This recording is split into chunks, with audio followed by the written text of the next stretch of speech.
agung Nabi Muhammad SAW beserta keluarga, terlimpah pula kepada sahabat dan pengikutnya. Semoga kita yang di masjid ini masih menjadi umat beliau yang istiqomah serta mendapat syafaat beliau di hari kiamat kelak. Bapak Ibu jemaah yang kami hormati, kajian kita pada Ahad pertama bulan Juni tahun 2026 akan diisi oleh yang terhormat Ustadz Dr. Andes Haji Muhammad Isa Ansori LC yang sudah berada di antara kita dengan dari ilmu fikih. Untuk itu mari kita simak apa yang disampaikan, semoga dapat berguna dan bermanfaat untuk kita semua, terutamanya untuk memperkuat iman dan takwa kita pada Allah Subhanahu wa taala. Mari kita buka kajian subuh kita pada hari ini dengan melafazkan umul kitab Suratul Fatihah. Al-Fatihah.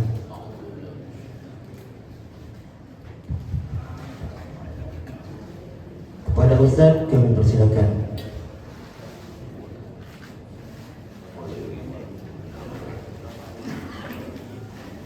Bismillahirrahmanirrahim. Assalamualaikum warahmatullahi wabarakatuh. Alhamdulillahirabbil alamin wa bihi nasta'inu ala umuri dunya waddin. Assalatu wassalamu ala Rasulillah wa ala alihi wa mawala. Rabbi shrah li sadri wa yassir li amri wahlul 'uqdatam min lisani yafqahu qawli. Yang saya hormati bapak-bapak, ibu-ibu, saudara sekalian, para jemaah sholat subuh di Masjid Nurul Islam. Kita berbahagia sekali pada pagi hari ini. Jamaah haji belum banyak yang pulang dari Mekah, kita sudah pulang dari umroh. Jadi kita sudah pulang dari umroh, mereka ada yang belum sampai ke negeri kita dari pekerjaan amalia haji. Kita sudah pulang dari umroh. Alhamdulillah sekalian, yang ingin kita sampaikan pada pagi hari ini menelaah dari firman Allah yang berbunyi, Bismillahirrahmanirrahim. Tsumma awrasnal kitaba alladziina istafaina min ibadina wa minhum zalimun li nafsihi wa minhum muqtasid wa minhum sabiqun bil khairati bi idznillah. Dzalika huwal fadlul kabir. Yang artinya, kemudian kitab suci itu kami wariskan kepada orang-orang yang kami pilih di antara hamba-hamba kami. Lalu di antara mereka ada yang menzolimi diri sendiri, ada yang pertengahan, dan ada pula yang lebih dahulu berbuat kebaikan dengan izin Allah. Itulah dianugerahkannya kepada kita kitab suci.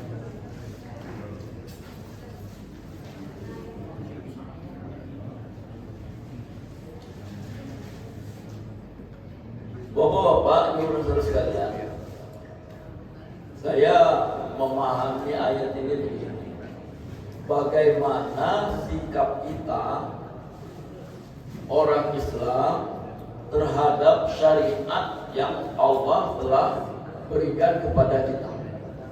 Nah, di ayat ini dibagi tiga. Ini terserah kita nak mengambil mana dari ketiga golongan ini. Yang pertama, Allah menyebutkan zalimun li nafsihi, orang yang buat zalim terhadap dirinya sendiri. Yang kedua, muqtasid, orang yang pertengahan, orang yang biasa-biasa saja, yang sedang-sedang saja. Tapi yang ketiga adalah orang yang bergegas melakukan perbuatan kebaikan. Nah, ini di tengah masyarakat kita jumpai. Apa yang dimaksud dengan zalimun li nafsihi? Dia berlaku zalim untuk dirinya. Ini golongan orang yang melakukan syariat ini, ajaran agama ini Ingat-ingat lupa. Kadang dikerjakan kalau ingat. Kalau lupa ya lewat saja. Kalau sholat tidak boleh 5 waktu sehari semalam. Tapi dia orang Islam. Kalau puasa juga tidak genap 1 bulan. Ada yang ambil ujung saja, karena mendekat Lebaran kan. Ada yang ambil pangkal saja, minggu pertama kan, minggu kedua, ketiga, keempat. Ada yang mengambil pertengahan, yaitu yang dimaksud dengan zalimun li nafsihi. Mengapa? Dia menganiaya dirinya sendiri. Kelak di akhirat, nah kena dia. Dikira tidak dicatat. Padahal Allah Maha mengetahui. Ini orang yang termasuk golongan yang zalimun li nafsihi. Kebaikannya ada, tapi keburukannya lebih banyak. Itu kewajiban, termasuk pekerjaan-pekerjaan yang melanggar syariat. Bohongnya lebih banyak daripada jujurnya, benarnya. Kalau berdusta setiap hari, kalau berkata yang benar, atau kalau berdusta setiap saat. Tetapi kalau berkata benar kadang-kadang saja, atau banyak bohongnya, atau sekali-sekali bohong. Nah, ini termasuk orang yang zalimun li nafsihi, orang yang menyiksa dirinya. Zalim itu berbuat zalim, berbuat kejam terhadap dirinya sendiri. Bagaimana? Ya kalau di dunia, kalau sudah diketahui bahwa dia itu orang yang tidak jujur, orang yang suka dusta, orang yang tidak taat beragama, ya di dunia dia tersiksa juga. Apa namanya? Hukum sosial.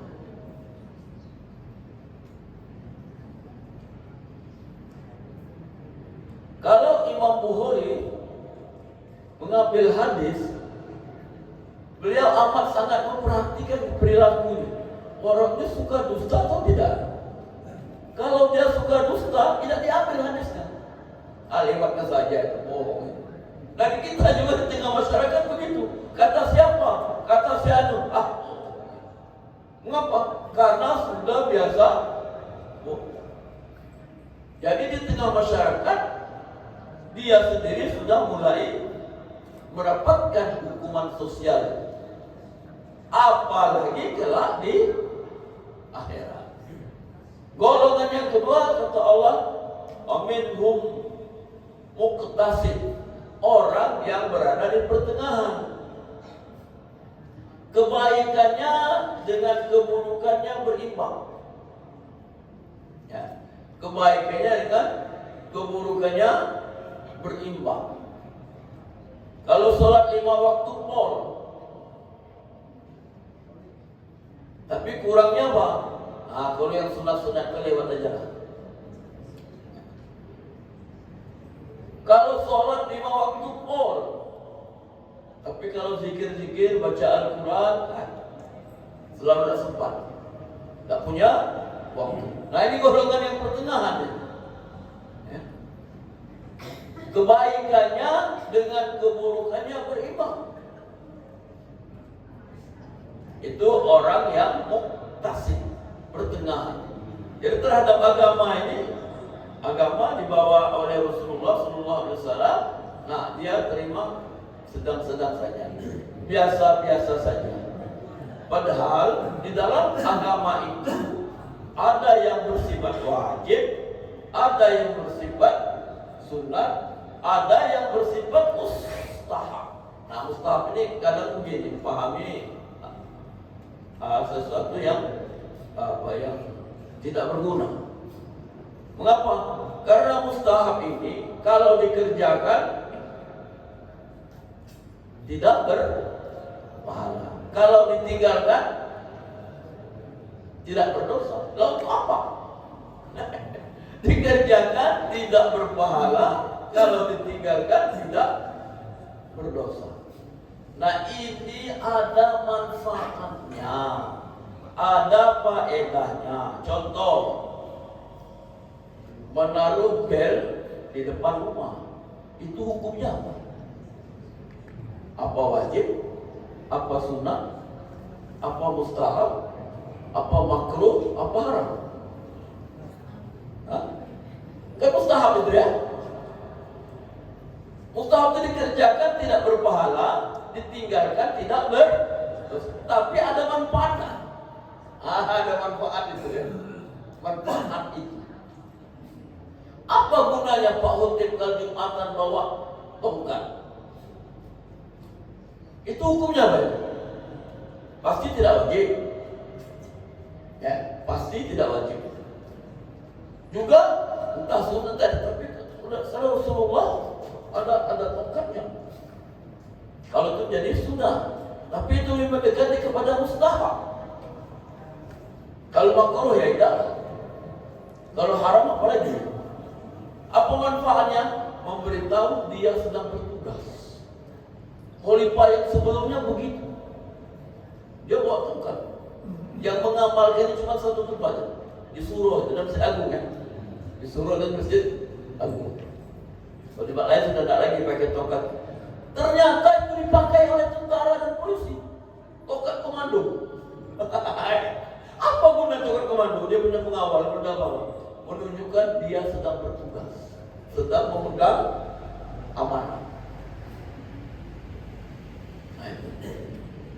Jadi jangan dianggap bahwa yang mustahab itu tidak berguna, berpahala tidak, berdosa juga tidak, tapi ada manfaatnya.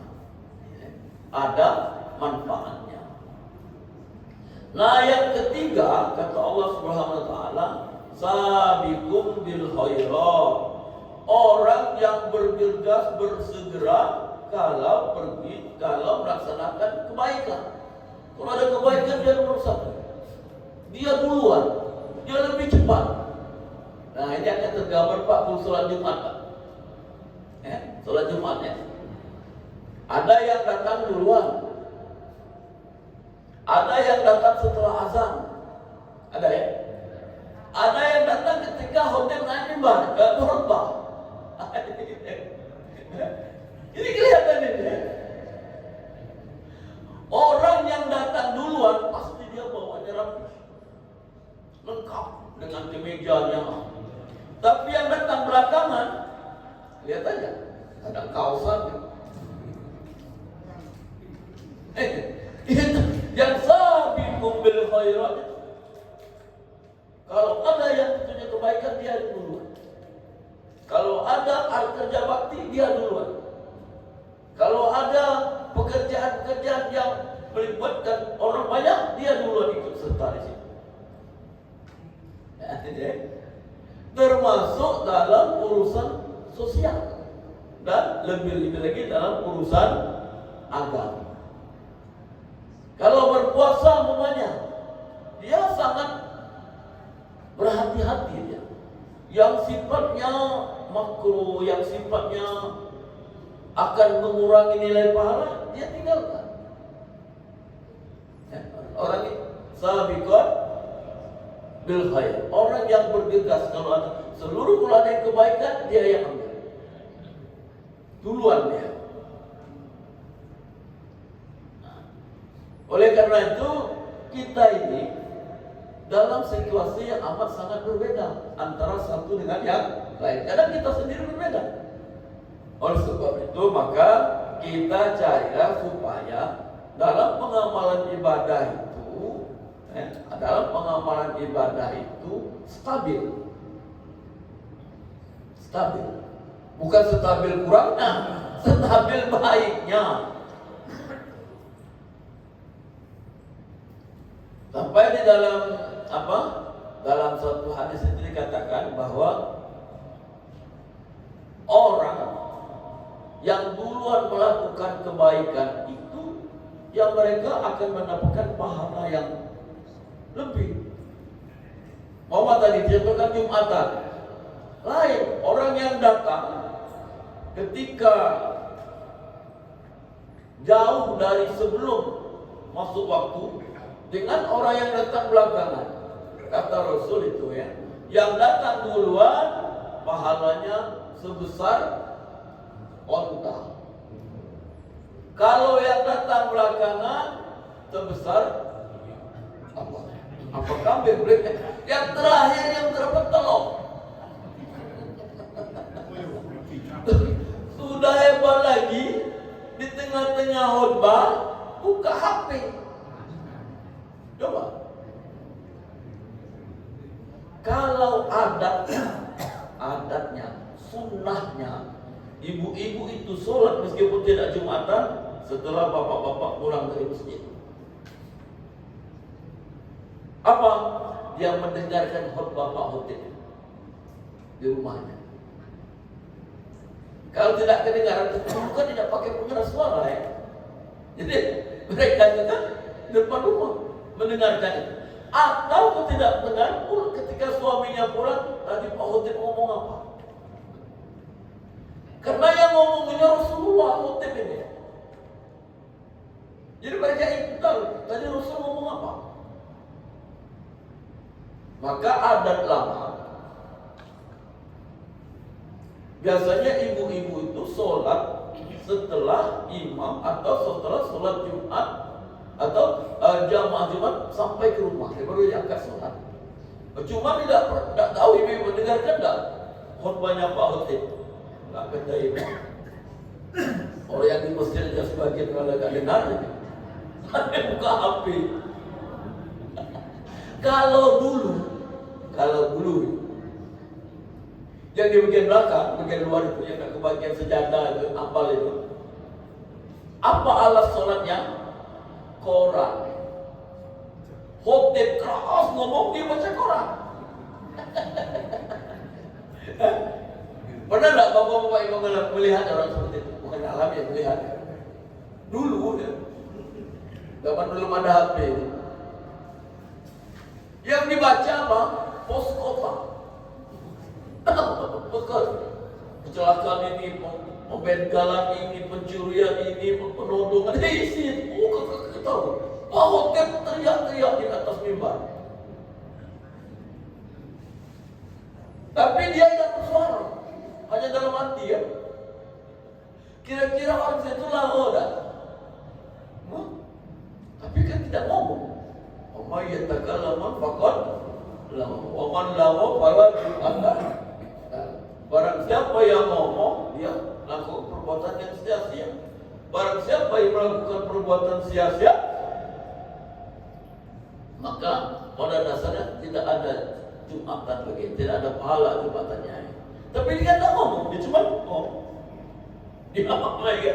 Teman-teman dia ketawa sendiri. Karena kisah yang dibaca itu lucu. Kadang juga ada yang tidur. Tapi ibu tidak tahu ya, ada di antara para jamaah tidur dia. Setelah komat, cepatnya khotib itu bangun. Padahal dia tidur. Tidak tahu bagaimana nak nangkap istri Bapak Khotib, sedangkan dia sendiri tidak tahu. Kata tadi baru naik turun lagi. Maka dia tertidur. Kata yang tidur di awal, katanya tadi tidak ada khutbah. Itu Pak perilaku yang ada di amaliyah sholat Jumat itu. Itu serah, kita nak ngambil yang tiga tadi. Apa yang termasuk orang yang zalimun li nafsihi, atau orang yang muktasib, atau orang yang sabiqum bil khairat. Sabiqum bil khairat. Jadi kalau Rasulullah mengatakan barang siapa pada hari Jumat dia bersiap-siap untuk pergi dengan terlebih dahulu mandi, kemudian memakai pakaian yang terbaik dan luangnya. Kemudian tuh dia sampai ke masjid, sholat 2 rakaat tahiyatul masjid, mendengarkan imam berkhutbah, maka tiada lain baginya adalah surga. Jadi orang yang tadi itu mendengar khutbah sepotong, tidak pula memperhatikan pula isinya tadi kan, ya dapat apa? Maka kata Rasul dalam kata Rasul dalam orang yang mengantarkan imam naik mimbar itu, fala jum'atalah, tidak ada pahala Jumatnya pada hari itu. Nah, kemudian kita ini kan selalu disuruh oleh Rasul agar hari ini lebih baik dari hari kemarin, kan begitu? Nah, kalau yang kemarin kita termasuk orang yang muktasib, orang yang sedang-sedang saja dalam pengamalan ibadah ini, nah tingkatnya menuju kepada yang sabiqun bil khairat, yang bergegas untuk melakukan setiap ada apapun yang sifatnya adalah kebaikan dalam ibadah, dalam kegiatan sosial, ya. Kita ini kadang mengatakan begini, memang Allah Subhanahu wa Ta'ala punya catatan apa yang kita perbuat. Nanti akan ditunjukkan kelak kapan itu? Di akhirat. Padahal di dunia ini manusia itu punya catatan oleh rekannya sendiri. Yang orang bilang apa? Rekam jejak. Ya, ada rekam jejak kan? Nah itu di dunia kita sudah saling catat itu. Ya, sudah saling catat di dunia saja. Cuma tidak engkau. Kadang-kadang kita tahu, kadang-kadang tidak tahu. Tapi karena orang lain bisa memberitahu, akhirnya banyak juga yang kita ketahui tentang si fulan. Sebutkan nama si fulan, nanti akan keluar itu catatan dia. Si ada itu ini, oh keluar semua. Itu baru di dunia Pak. Apalagi kalau di akhirat.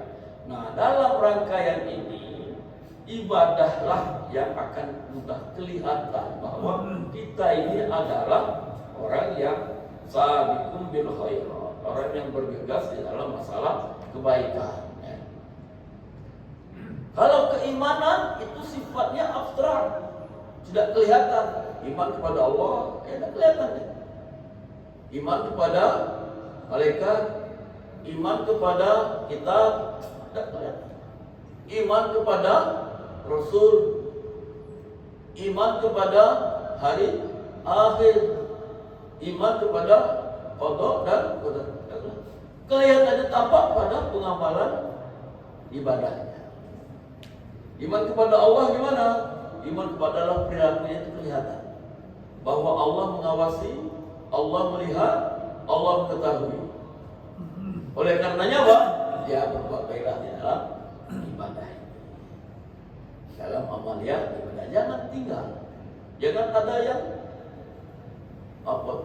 terlewatkan karena unsur sengaja.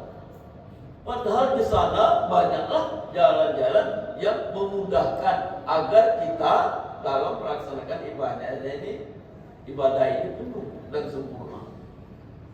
Kalau dalam perjalanan tidak bisa melaksanakan sholat setiap waktu, ada apa namanya? Jamak ya. Ada jamak kan? Tidak cukup dengan jamak, ada kosong pula. Sudahlah, dipotong 50%. Pahalanya tetap. Puasa bagi yang dalam perjalanan, orang yang sakit, tidak apa-apa tidak puasa.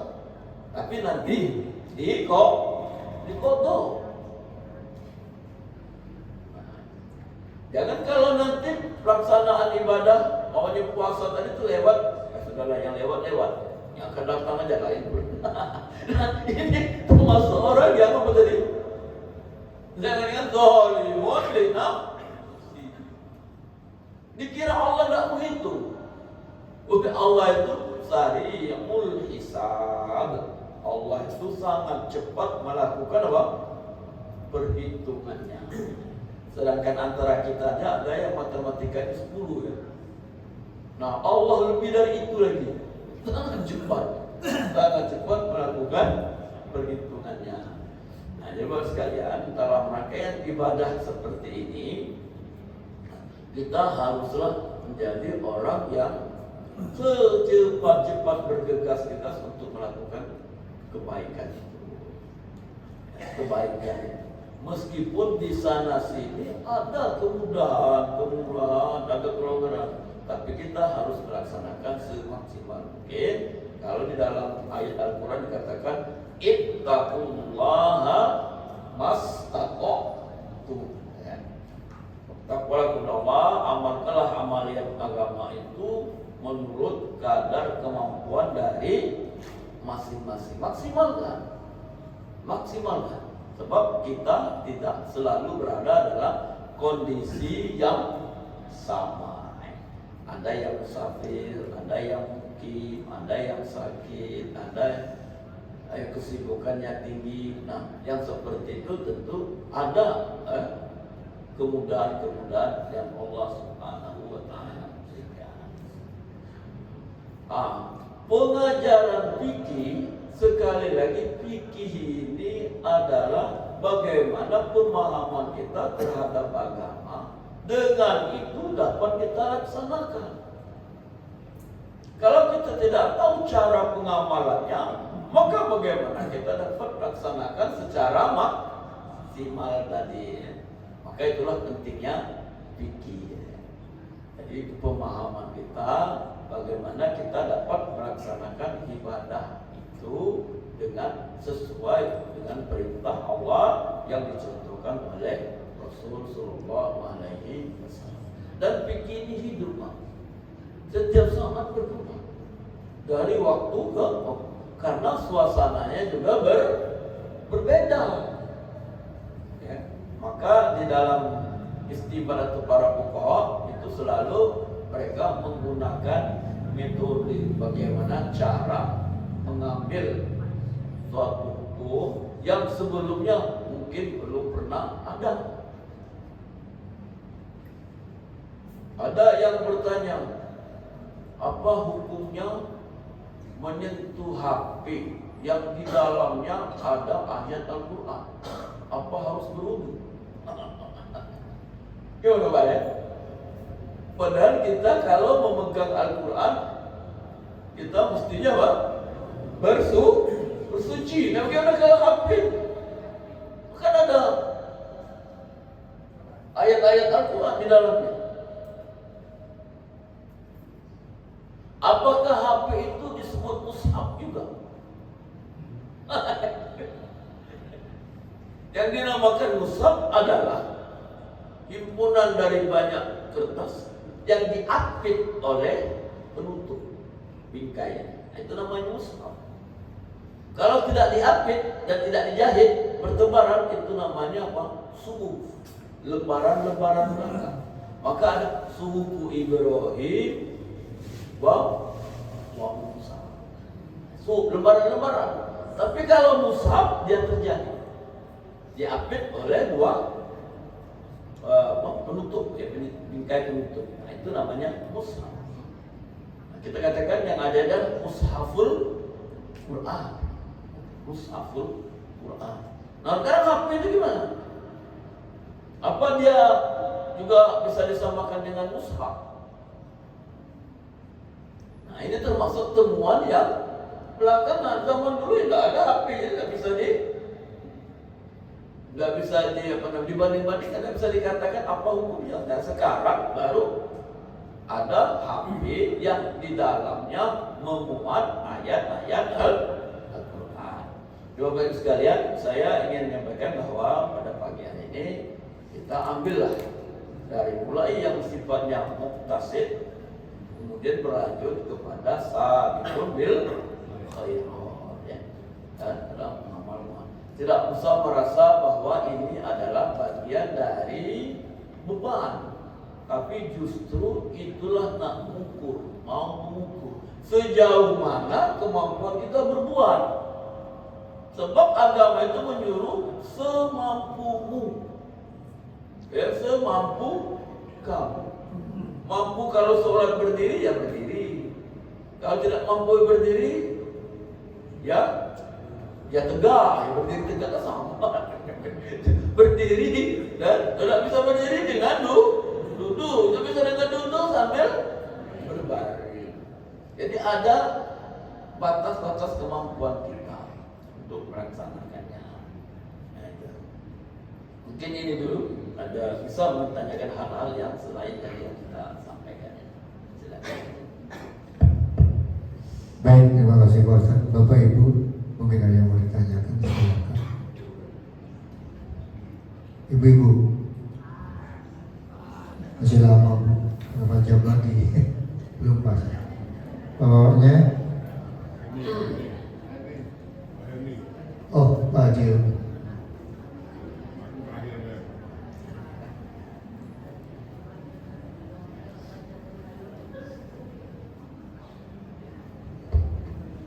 Assalamualaikum warahmatullahi wabarakatuh. Waalaikumsalam. Ini mau bertanya dikit Ustaz berkenaan dengan sholat Jumat, bahwa di dalam khutbah itu ada rukunnya Ustaz. Nah, seandainya rukunnya tidak terpenuhi, apakah kita sah sholat Jumat kita? Apakah kita harus sholat zuhur lagi di rumah? Itu aja Ustaz. Assalamualaikum warahmatullahi wabarakatuh. Waalaikumsalam warahmatullahi wabarakatuh. Baik. Dalam khutbah Jumat itu memang ada rukunnya. Ada rukun-rukunnya. Dan khutbah Jumat itu adalah syarat sholat Jumat. Kalau khutbahnya batal, Jumatannya ikut menjadi batal. Tetapi para fuqaha, para ulama, imam-imam mazhab juga berbeda menetapkan rukun-rukun khutbah. Kalau Imam Hanafi, rukun khutbah itu cuma alhamdulillah, yang lainnya bukan rukun. Jadi kalau dia ada alhamdulillah sudah terpenuhi satu. Tapi kalau Imam Malik dan Imam Syafi'i rukunnya sampai 5. Kalau Imam Syafi'i 4 atau 5, Imam Malik 6 khutbah, rukun khutbah itu. Tahmid, salawat, nasihat, ayat Imam Syafi'i 4.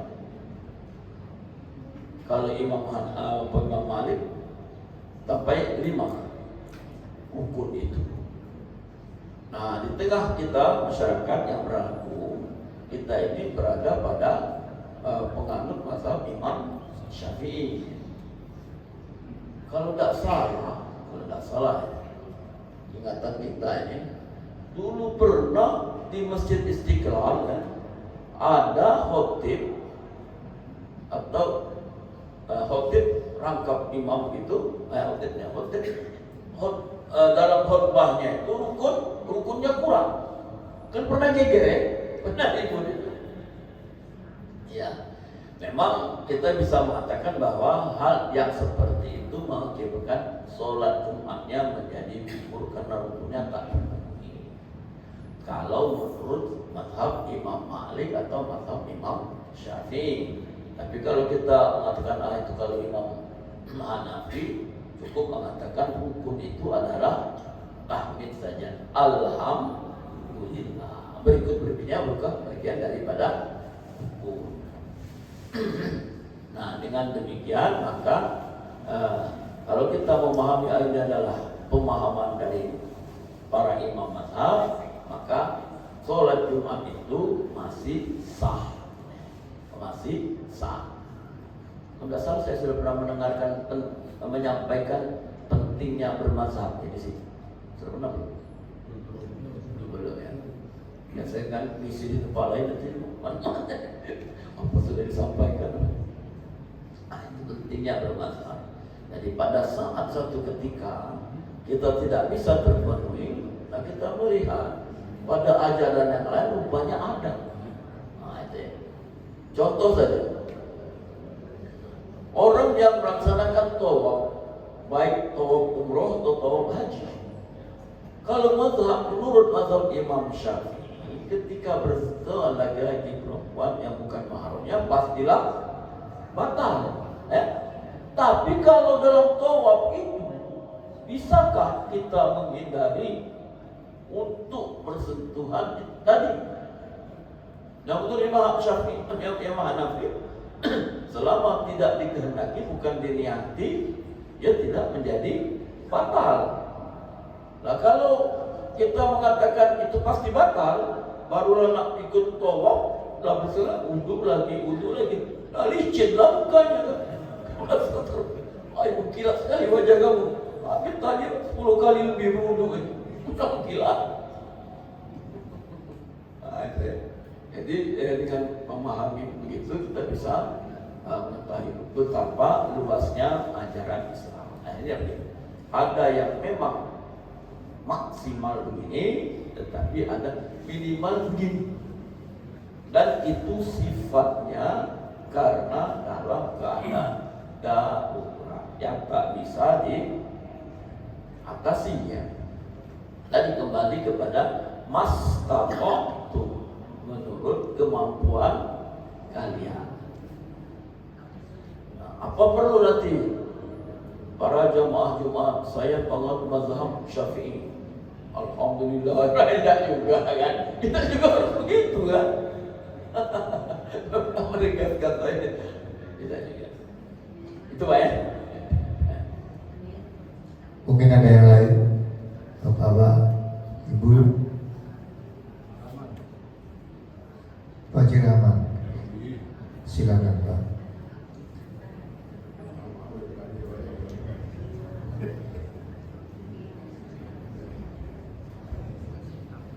Assalamualaikum warahmatullahi wabarakatuh. Waalaikumsalam.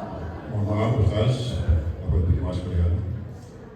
Tadi kalau tidak salah dengar, saat Ustaz memberikan contoh yang kelas mutasid itu, orang yang 50-50 melakukan kebaikan dan kejelekan. Kalau salah dengar Ustaznya, Ustaz mencontohkan orang yang sholat 5 waktu tapi tidak sholat rawatib. Orang yang sholat kan tidak berzikir, rasanya itu udah pas rasanya Ustaz. Yang pas itu orang yang pergi haji tapi korupsi BKN, nah itu baru pas Ustaz. Ya. Rasanya itu Ustaz, itu yang pertama Ustaz. Yang kedua, masalah buka HP di saat sholat Jumat, jangankan makmumnya Ustaz, khotibnya juga buka HP di Ustaz. Ya. Nah pertanyaannya, di saat khotib buka HP, jemaah ini kan ada juga yang tahu materinya itu, dia buka HP juga Ustaz, menyimak itu. Boleh apa tidak Ustaz? Ya. Sebab penjelasan khotib kan tidak jelas. Kebenaran materi dia punya di HP juga, buka di HP, disimak di situ Ustaz. Baiklah Ustaz, terima kasih. Assalamualaikum warahmatullahi wabarakatuh. Ini ternyata makmumnya lebih cerdas.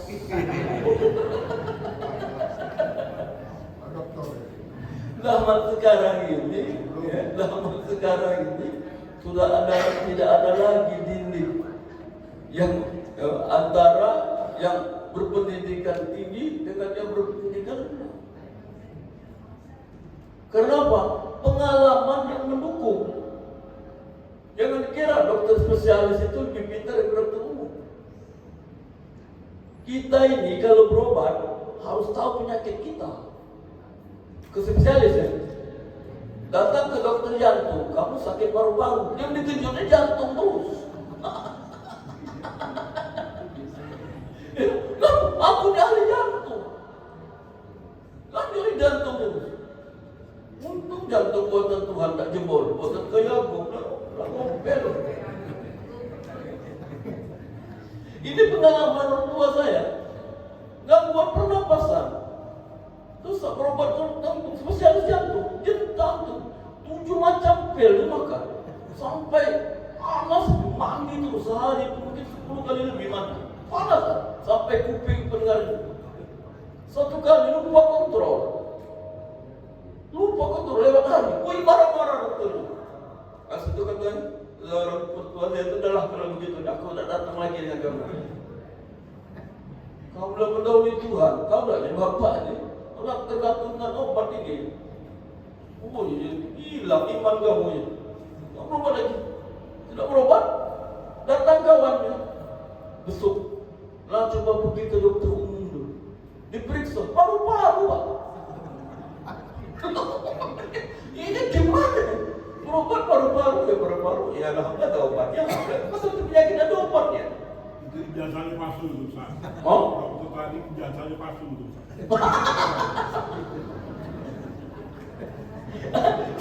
Jadi berobatlah dengan dokter umum. Sembuh, Pak. Lah, tidak ada kuping terganggu pendengaran, nak mandi terus, tidak juga. Kalau sudah sehat perut, kemarin makan sulitnya, sekarang malah nambah makannya. Jadi kadang-kadang begitu. Jadi kita harus tahu dulu kita ini sakit apa gitu. Baru nanti pergi ke dokter spesialis. Itu. Kemudian tadi bagaimana buka ya, tapi lain babnya. Kalau Pak Hotib tadi khutbah dia buka HP, isinya mengambil dari HP menyampaikan kepada jamaah. Kalau yang buka HP tadi meskipun buka isinya HP yang sama, tetapi dia diwajibkan mendengar. Karena di dalam syarat daripada khutbah itu didengar. Bagaimana kalau orang bisu jadi khotib gimana? Nah dia tadi sama dengan orang bisu. Mereka orang bisu khotib. Mana lagi kita tak paham. Jadi beda apa namanya? Fokus beda fungsinya. Yang satu memang dia menyampaikan isi yang ada dalam HP, yang satu lagi dia mengeluarkan tapi dia tidak mendengar apa yang disampaikan. Sebab intonasi suara memberikan makna, itu didengar, tidak nih pemahamannya. Tuh. Kemudian tadi yang 50-50, ya bisa saja yang lebih dari situ Pak, orang pergi haji kemudian apa? Korupsi tadi ya, itu jangan-jangan itu dosa dari berat Pak. Sebab haji itu pribadi. Tapi kalau apa, MBG ya, itu kepentingan umum. Ya, kepentingan umum, maka dosanya lebih besar. Nah, soal bagaimana perimbangannya itu tinggal lagi menurut skalanya masing-masing. Kalau saya berpatokan kepada apa yang saya lakukan dari contoh dari Pak, dari para ahli itu. Wal murad bil muqtasid man tasawat hasanatuhu ma'a sayyi'atihi. Orang yang diberi sifat muqtasid itu yang berimbang antara kebaikan dengan keburukannya. Bukan berarti kalau pagi berpahala, sore berdosa gitu kan, tidak juga ya. Tidak pasnya 50% itu. Artinya keburukannya hampir berimbang dengan kebaikannya. Dia sholat masih suka mengumpat, namanya kan? Nah itulah bagian dari keburukan yang dia lakukan itu. Soal berapa persentasenya itu tinggal lagi sejauh mana efek dari perbuatan buruk yang dia lakukan. Beribadah itu ada ibadah semata kepada Allah, ada ibadah sosial. Ibadah sosial. Jangan dikira ibadah itu hanya sujud, rukuk, tilawah juga, tapi ada juga yang ibadah sosial, kematian kepada masyarakat. Tinggal lagi menjumlahkan seberapa banyak itu mereka susah. Ini MBG ini apa anak berterus atau tidak, ini yang susah juga Pak. Kalau tidak MBG, mungkin anak-anak sekolah kenyang, mungkin ya. Tapi anak-anak yang di rumah melanda, lawan semua sayur harga pasar naik, yang dibeli cuma tidak sampai 100%, belinya 50% semua. Jadi gizi di rumah berkurang, mungkin anak mungkin dia bisa memenuhi gizinya. Masih lagi mencari format bagaimana yang terbaik dalam menyuguhkan perhatian tinggi kepada anak-anak ini. Baik, yang lain ini ada. Masih ada Bu? Pak? Cukup Pak Ustaz, karena waktu udah pukul 6. Ya. Mohon bimbing doa penutup. Mari kita akhiri pertemuan ini dengan sama-sama berdoa kepada Allah Subhanahu wa taala. billahi minasyaitonir rajim. Bismillahirrahmanirrahim. Alhamdulillahirabbil alamin. Wassalatu wassalamu ala asyrofil anbiya'i wal mursalin sayyidina Muhammadin wa ala alihi wa sahbihi ajma'in. Rabbana zidna ilma warzuqna fahma. Rabbana zidna ilma warzuqna fahma. Rabbana atina fid dunya hasanah fil akhirati hasanah wa qina adzabannar. Wassallallahu ala sayyidina Muhammadin nabiyil ummi wa ala alihi wa sahbihi ajma'in. Subhana rabbika rabbil izzati amma yasifun wa salamun alal mursalin walhamdulillahi rabbil alamin. Assalamualaikum warahmatullahi wabarakatuh. Waalaikumsalam warahmatullahi wabarakatuh. Terima kasih Ustaz. Terima kasih kepada bapak-bapak, ibu-ibu atas perhatiannya. Bila ada salah kata, saya mohon maaf kepada Allah dan kita semua mohon ampun. Marilah kita tutup kajian subuh kita pada hari ini dengan melafazkan hamdalah. Alhamdulillah. Assalamualaikum warahmatullahi wabarakatuh.